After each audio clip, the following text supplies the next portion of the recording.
चलो सब दर्शन कर दे। अरे अरे भैया, अरे कहाँ जा रहे हो? रुकिए, अरे ठहरिए, अरे रुकिए आप, ठहरिए, ऐसे नहीं, सब एक एक करके जाएंगे, ऐसे एक साथ नहीं। अरे अरे आप लोग कहाँ जा रहे हैं? अरे मेरी बात तो सुनिए। अरे अरे सुनिए, अरे रुको, अरे रुकिए, कहाँ जा रहे हैं आप सब लोग?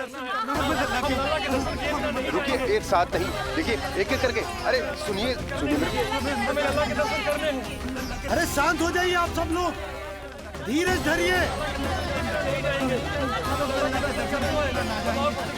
अरे धीरज धरिए, सबको दर्शन होंगे। लगता है अब मुझे ही संभालना होगा इन सबको।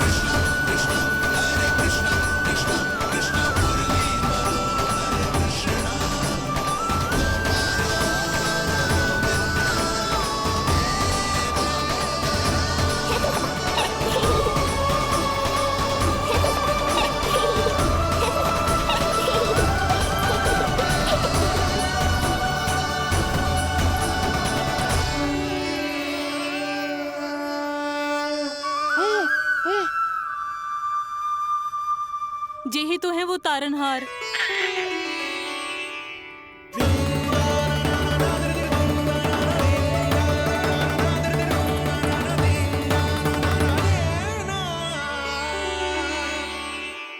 जब से हमारे पोते को पूतना ने खाया, हमारी बहू पत्थर बन गई थी।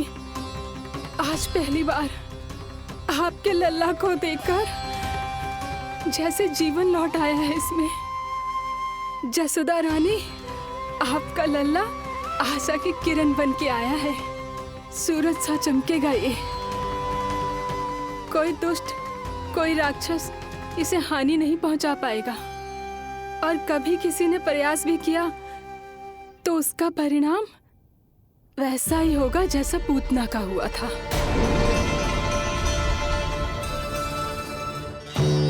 सुना ढोंगी महाराज, जो मेरे लिए आशीर्वाद है वही आपके लिए है श्राप। मैं तुझसे भयभीत नहीं हूं, और अब तो तुझे मेरा सत्य भी पता चल चुका है विष्णु के अवतार। अब तुझे मुझसे कौन बचाएगा? अब तो तेरे प्राण लेकर ही रहूंगा मैं। आपकी चुनौती मुझे स्वीकार है।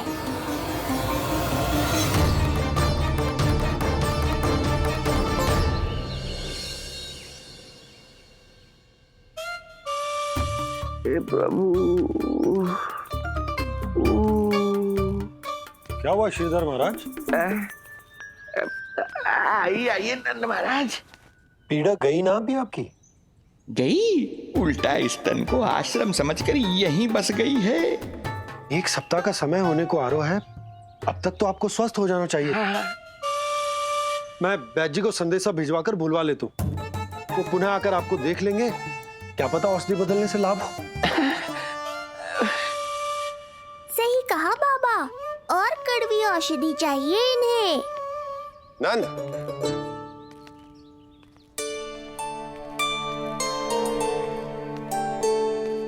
जी भैया। नंद, जो गुप्तचर हमने मथुरा भेजे थे वो किसी भी क्षण यहाँ पहुंचते होंगे। हमें शीघ्र ही उनसे मिलकर पूछताछ करनी होगी। चलो।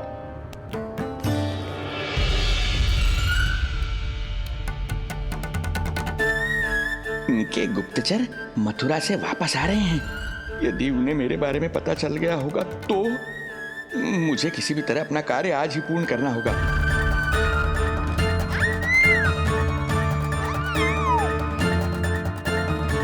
नंद बाहर गया है, यशोदा रसोई में व्यस्त है, और आज तो जानकी भी नहीं आई है। इससे अच्छा अवसर नहीं मिलेगा सूक्ष्म बुद्धि।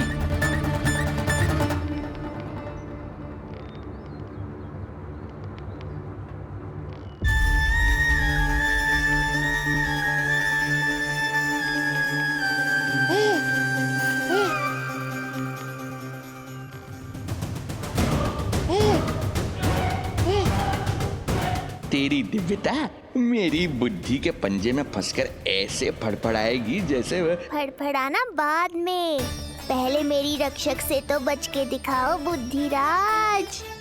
रुक जा दुष्ट।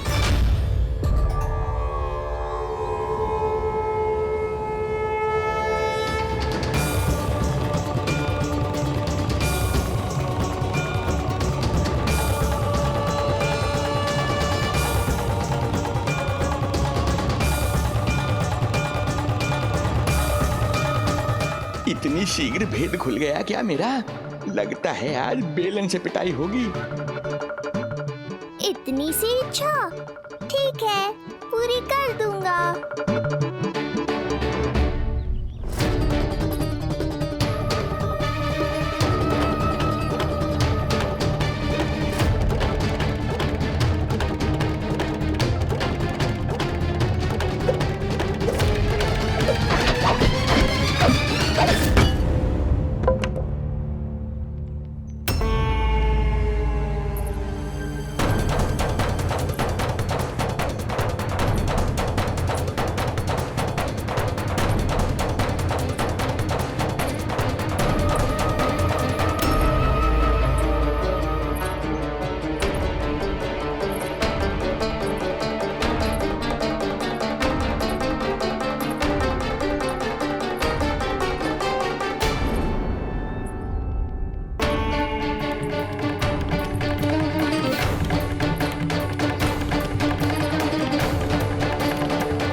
डर गए?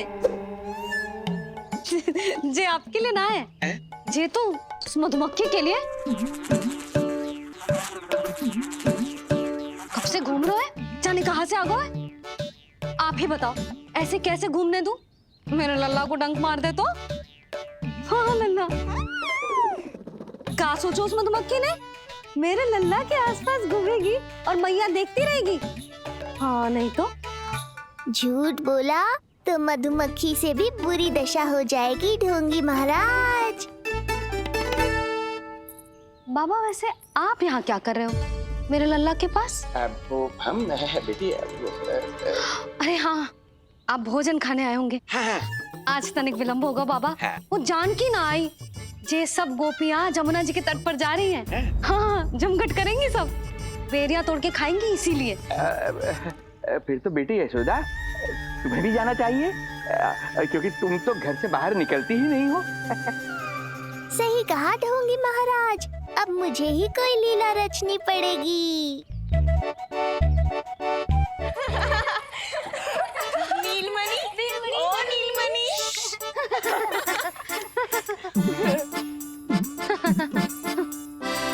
तुम सब तो घाट पर जाने वाली थी, गई ना? लल्ला को देखे बिना कैसे चले जाते? और आप भी तो आ रही है हमारे साथ।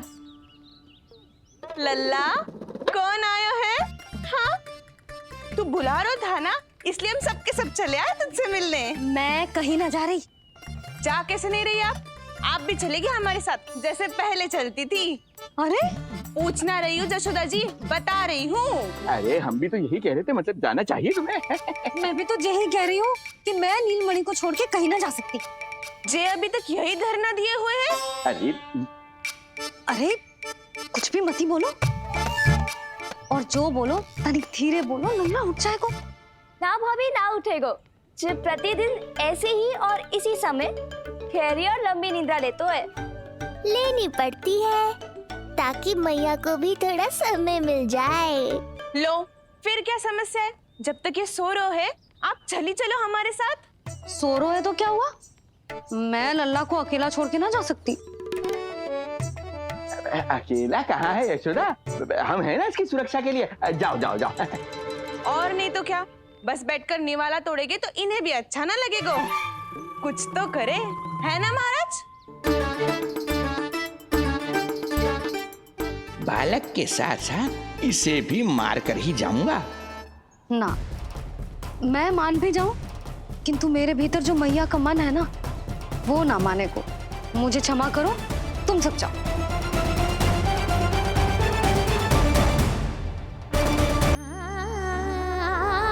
बेटी यशोदा, मैं जब से यहाँ आया हूँ तब से तुमने मेरी सेवा ऐसी की है जैसे मेरी अपनी बेटी करती है। तो मुझे भी सेवा का अवसर दो। तुम क्या चाहती हो? मैं तुम्हारे उपकार का बोझ लेकर चला जाऊं यहाँ से, और जब मेरा अंत समय आए तो तुम्हारा ऋण चुकाए बिना ही प्राण त्याग दूं? मानो तो भला, न मानो तो भला, किंतु सत्य यही है, तुम्हें विश्राम की आवश्यकता है। माँ की ऊर्जा से ही संतान अपनी शक्ति प्राप्त करती है। इसीलिए तुम्हें स्वस्थ और सदा प्रसन्नचित्त रहना चाहिए। यदि तुम प्रसन्नचित्त रहोगी तभी तो तुम्हारी संतान भी स्वस्थ और प्रसन्नचित्त रह सकेगी। जाओ पुत्री, जाओ। सुन लिया जशोदा जी, अब नीलमणि के लिए आपको चलना ही होगा। हाँ। जे है इसका ध्यान रखने के लिए। अरे किंतु बाबा को भोजन भी तो परोसना है। वो हम स्वयं परोस लेंगे। तुम जाओ बिटिया। हाँ हाँ, चलिए जशोदा जी। चलो चलिए आप जशोदा जी, चलिए।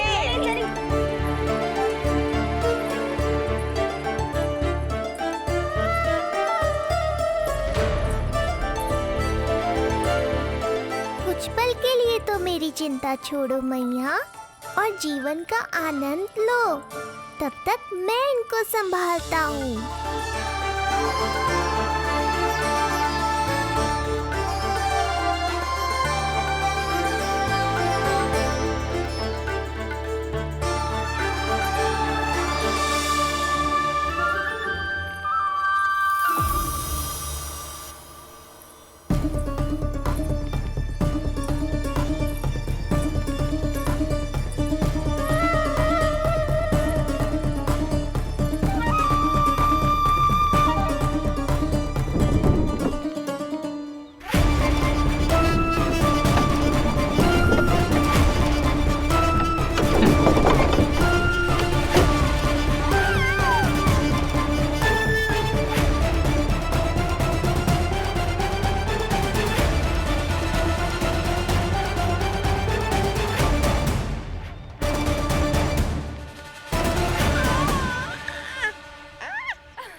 नदी का स्नान, अमिया, संसार भूल के मौज में मगन हो जाना, ऐसा लगता है जैसे ये सब तो मैं भूल ही गई थी।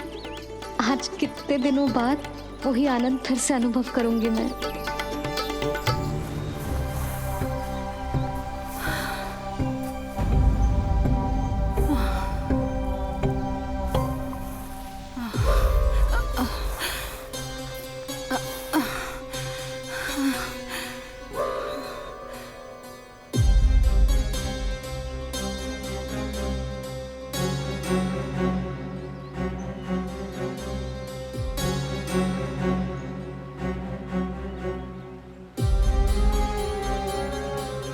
प्रणाम नंद भैया। प्रणाम उत्तम भैया। सब ठीक है? हाँ, आपकी विकलांग बनाने की योजना बहुत अच्छी थी। सारी जानकारी प्राप्त कर ली और किसी को संदेह भी ना हुआ। बहुत अच्छे। क्या समाचार लाए हो? इस बार कंस ने गोकुल में किसी विकट को भेजा है, और सबसे बुरी बात तो ये है कि वो हमसे पहले यहाँ आ चुका है।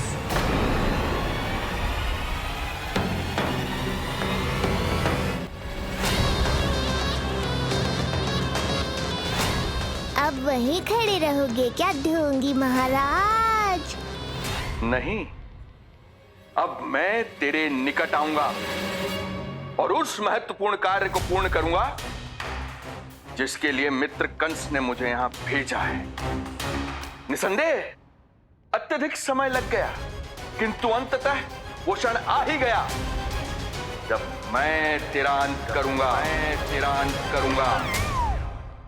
और वो व्यक्ति बहुत दिनों से गोकुल में रह रहे हैं। जे कौन है, कहाँ रहते है, इसका पता ना कर पाया हूँ। कोई तो सूत्र होगा जिससे उसकी पहचान पता चल सके। बस इतना पतो है नंदराज कि उसने कंस के साथ भोजन किया था।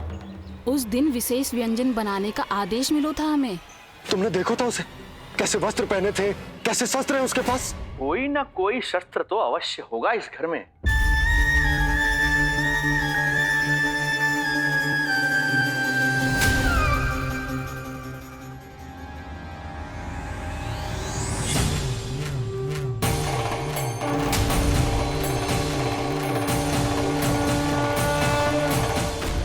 भयभीत मत हो ढोंगी महाराज, अनेक है, कोई भी चुन लो।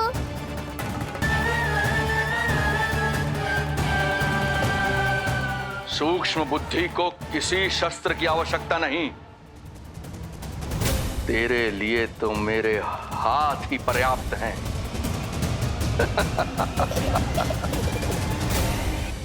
आज सब कितने समय बाद इकट्ठा हुए हैं ना, आ जाएगा आनंद। अरे देख, तेरा नाम लेते ही कौन आ गया? संगिनी मौसी और सुमिति, लगता है सास बहू में समझौता हो गया आज। पर अब की बार झगड़ा क्यों हुआ था? पता नहीं। चल। शंकरी चाची चाहती है कि इनका लल्ला इनके पल्लू से बंधा रहे, और बहू कहती है कि इसका पल्लू कम शक्तिशाली थोड़ी ना है, तो इसके पल्लू से क्यों ना बंधा रहे इसका पति। हाँ जसोदा जीजी, देखो ना, जो मुंह में आए बोली जा रही है सुलक्षणा। ए, शांत रहो सब।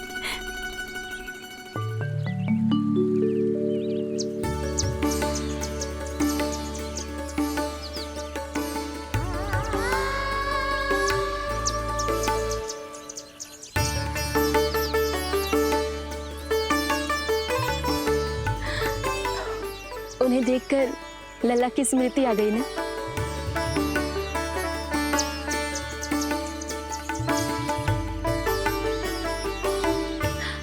वो घर में आनंद से होगो।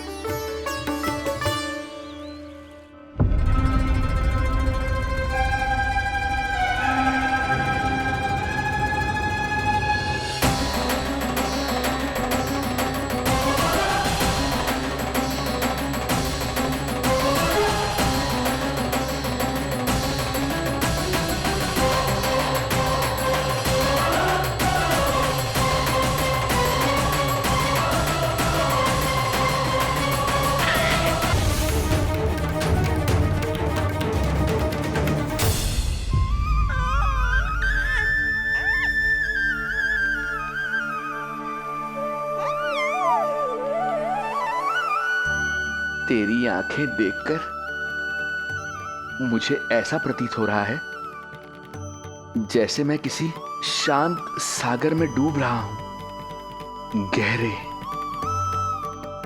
और गहरे।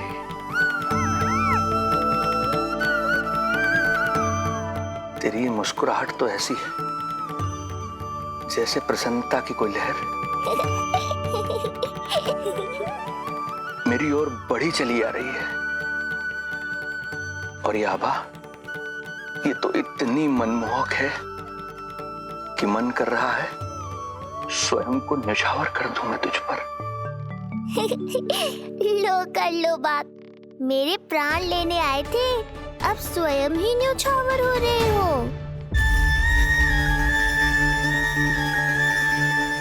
इतनी बड़ी भूल कैसे हो गई मुझसे? कैसे भूल गया मैं कि तू तो एक छलिया है। जैसे तूने सारे गोकुल वासियों को मोह रखा है, मुझे भी सम्मोहित करने चला था, किंतु मैं तुझसे सम्मोहित नहीं होऊंगा। जिस उद्देश्य के लिए मैं यहां आया हूं उसे पूर्ण करके ही रहूंगा। अच्छा ये बताओ भाभी, पहले हमें क्या करना चाहिए? बोलो ना, पहले हमें स्नान करना चाहिए या पहले हमें अमिया तोड़नी चाहिए?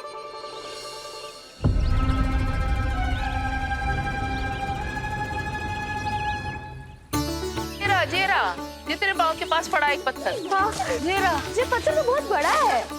जानकी, इसी से जानकी ले।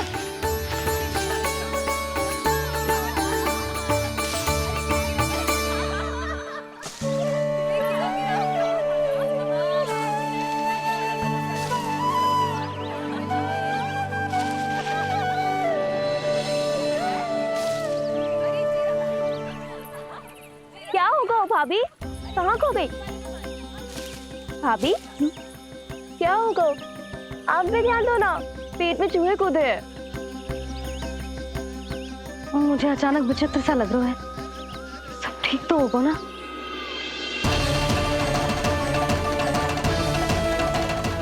ये क्या कर रहे हैं आप?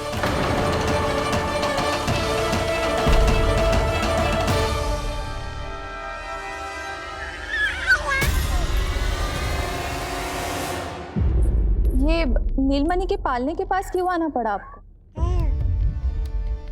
अब वो हमें पालने के पास क्यों आना? हाँ, वो नीलमणि की माला पालने में गिर गई थी, तो हमने सोचा वही पहना दे। ये देखिए, ये माला। लाइए, मैं पहना देती हूँ। हाँ, पहनाइए।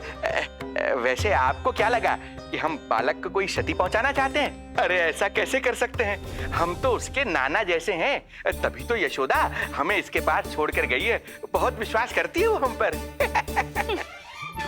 नीलमणि के बारे में यशोदा किसी पे विश्वास नहीं करती।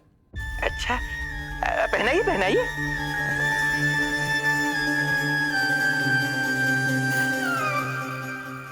रुको अभी।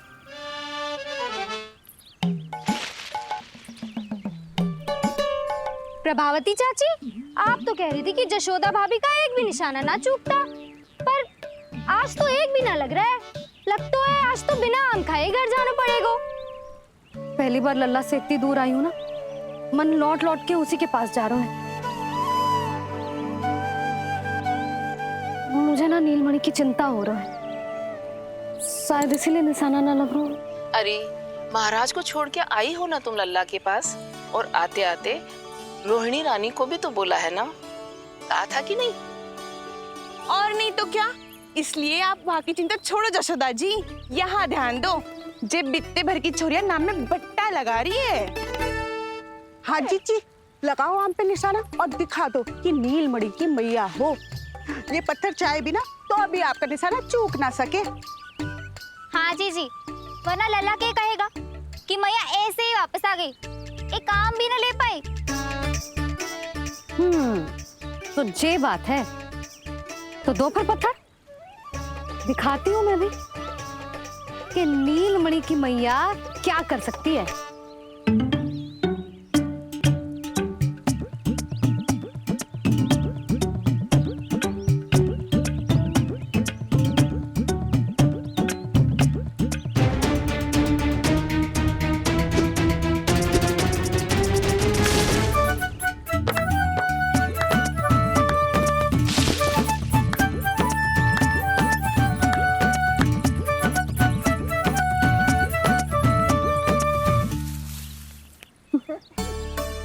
अरे रुको, पहले प्रभु को भोग लगाओ, फिर जितना मन करे खाओ।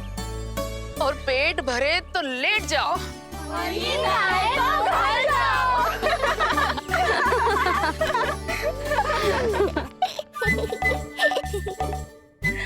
कौन हंस रहा है?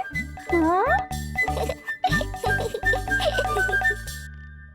बड़ा खिलखिला रहा है, प्राण बचेंगे नहीं तेरे।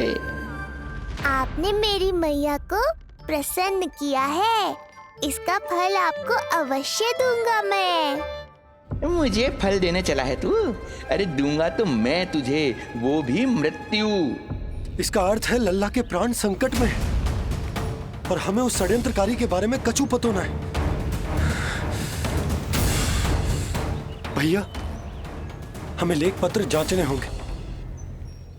यदि कोई बाहरी व्यक्ति गोकुल में आए होगो तो उसके बारे में हमें सब लेखा जोखा पता चल जाएगा। तुम सही कह रहे हो नंद, मैं अभी प्रबंध करवाता हूँ। पता नहीं उन गुप्तचरों ने क्या बताया होगा।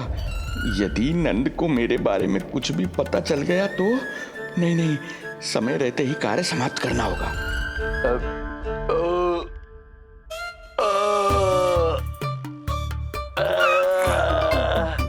धीरे कीजिए महाराज, नीलमणि भयभीत हो जाएगा। क्षमा करना बेटी, वृद्धावस्था में यदि पेट रिक्त रहे तो वायु विकार हो ही जाता है। यशोदा कह रही थी कि भोजन तैयार है, यदि तुम परोस दो तो ये वृद्ध भोजन कर लेगा और वायु विकार से मुक्ति मिल जाएगी। ताई जी आप जाइए, इन ढोंगी महाराज को भरपूर शांति दूंगा आज। अभी लाती हूँ। तुम्हारा बहुत बहुत धन्यवाद बेटी, सुखी रहो, खुश रहो।